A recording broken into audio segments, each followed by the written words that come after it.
اعوذ باللہ من الشیطان الرجیم، بسم اللہ الرحمن الرحیم۔ دجال اصفہان کے 70,000 یہودی اور عالمی دجالی نظام کا کھیل۔ میرے بھائیوں، آج کل سوشل میڈیا پر ایک عجیب تماشا لگا ہوا ہے۔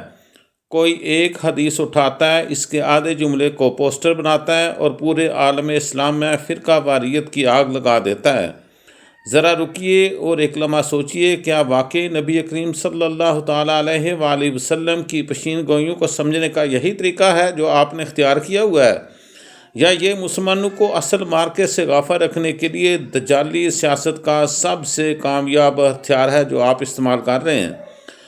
صحیح روایات میں ذکر آتا ہے کہ دجال کا ظہور مشرق کی سمت سے ہوگا اور اصفہان کے 70,000 یہودی اس کے پیروکار ہوں گے۔ ایک مسلمان کا کامل ایمان ہے کہ نبی کریم صلی اللہ تعالیٰ علیہ وآلہ وسلم کی جو پیشین گوئیاں ہیں وہ ہر ایک پوری ہو کر رہے گی۔ لیکن ایک سادہ سا سوال ہے، 1979 کے انقلاب کے بعد ایران سے بیشتر یہودی ہجرت کر کے آج وہاں اندازاً 8 سے 10,000 یہودی باقی ہیں، تو پھر اصفہان کے 70,000 یہودی کہاں سے آئیں گے؟ تاریخ اور زمینی حقائق بتاتے ہیں کہ جنگیں اور عالمی زلزلے آبادیوں کے نقشے بدل دیتے ہیں۔ ممکن ہے مستقبل کی کسی بڑی جنگ کے نتیجے میں یہودی آبادی کا ایک بڑا حصہ دوبارہ اس خطے میں منتقل ہو جائے، یا یہ 70,000 یہودی مقامی شہری نہ ہوں بلکہ مستقبل کے کسی عالمی دجالی فوجی اتحاد اور قابض افواج کا حصہ ہوں۔ لیکن اصل بحث یہ نہیں وہ کیسے آئیں گی، اصل بحث یہ ہے کہ دجالیت دراصل ہے کیا۔ آج میں آپ کو دجالیت کے بارے میں بتاتا ہوں کہ دجالیت ایک بندے کا نام نہیں بلکہ ایک یہ نظام ہے۔ دجالیت ایک شخص نہیں، ایک عالمگیر نظام کا نام ہے۔ دجالیت محض ایک کانے شخص کے اچانک نمودار ہونے کا نام نہیں بلکہ اس کی آمد سے قبل ایک مکمل دجالی نظام دنیا پر مسلط ہو چکا ہوگا۔ آج کا عالمی سرمایہ دارانہ نظام، سود پر مبنی معیشت، میڈیا اور ٹیکنالوجی پر صہیونی کنٹرول، اقوام متحدہ جیسے اداروں کی منافقت اور الحاد و بے حیائی کی یلغار، یہ سب اس دجالی نظام کے مختلف بازو ہیں۔ دجال جب آئے گا تو وہ کوئی نیا نظام نہیں لائے گا بلکہ اسی تیار شدہ طاغوتی نظام کی قیادت کو سنبھالے گا۔ دجالی نظام کا سب سے بڑا ہتھیار نفرت، تفرقہ اور انتشار ہے۔ اس عالمی دجالی نظام کو سب سے بڑا خطرہ کس چیز سے ہے؟ مسلمانوں کے بموں یا معیشت سے نہیں بلکہ قرآن کے اس ایک حکم سے ہے، اللہ کی رسی کو مضبوطی سے تھامو اور تفرقے میں مت پڑو۔ دجالی ایجنٹوں سے، دجالی ایجنٹوں نے اسی پر وار کیا ہے۔ انہیں معلوم ہے کہ جب مسلمان قرآن کے اس حکم سے ہٹیں گے تو انہیں غلام بنانا آسان ہو جائے گا۔ آج کل دیکھیں یہی کچھ ہو رہا ہے۔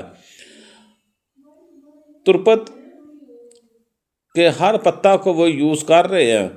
ٹرمپ کی آج کی تقریر سنیں تو اس میں بھی وہ صاف کہہ رہا ہے کہ ایران عربوں کا سب سے بڑا دشمن ہے اور ہم تو دراصل عربوں کو ایران سے بچا رہے ہیں۔ دوسری طرف نیتن یاہو بھی یہی دعویٰ کر رہا ہے۔ آج کی عالمی سیاست کو دیکھیں، اس وقت دنیا میں صہیونیت کا سب سے بڑا ٹکراؤ کس سے ہے؟ جواب واضح ہے۔ تو پھر عین اس وقت سوشل میڈیا پر مسلمانوں کو شیعہ سنی عرب و عجم کے نام پر کیوں لڑایا جا رہا ہے؟ یہ کوئی اتفاق نہیں۔ شام، عراق اور لیبیا میں یہی کھیل کھیلا گیا۔ پہلے مسلمانوں کو مسلک اور قومیت کے نام پر لڑا کر کھوکھلا کیا گیا، پھر ان کے وسائل پر قبضہ کر لیا گیا۔ جو لوگ آج مسلمانوں کو آپس میں لڑا رہے ہیں وہ شعوری یا لاشعوری طور پر اس دجالی منصوبے کا ایندھن بن رہے ہیں۔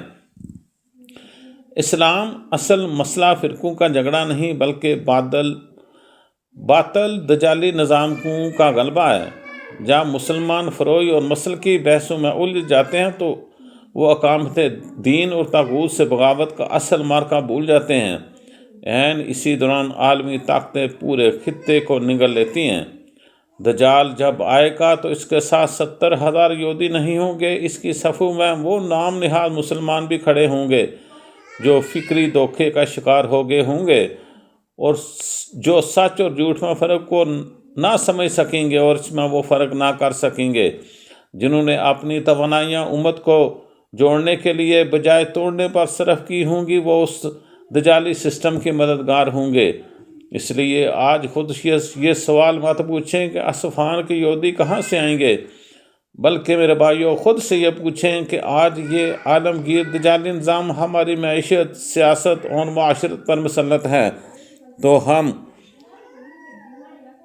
کس صف میں کھڑے ہیں؟ امت مسلمہ کو تقسیم کرنے والوں کی صف میں یا باطل کے خلاف سینہ سپر ہو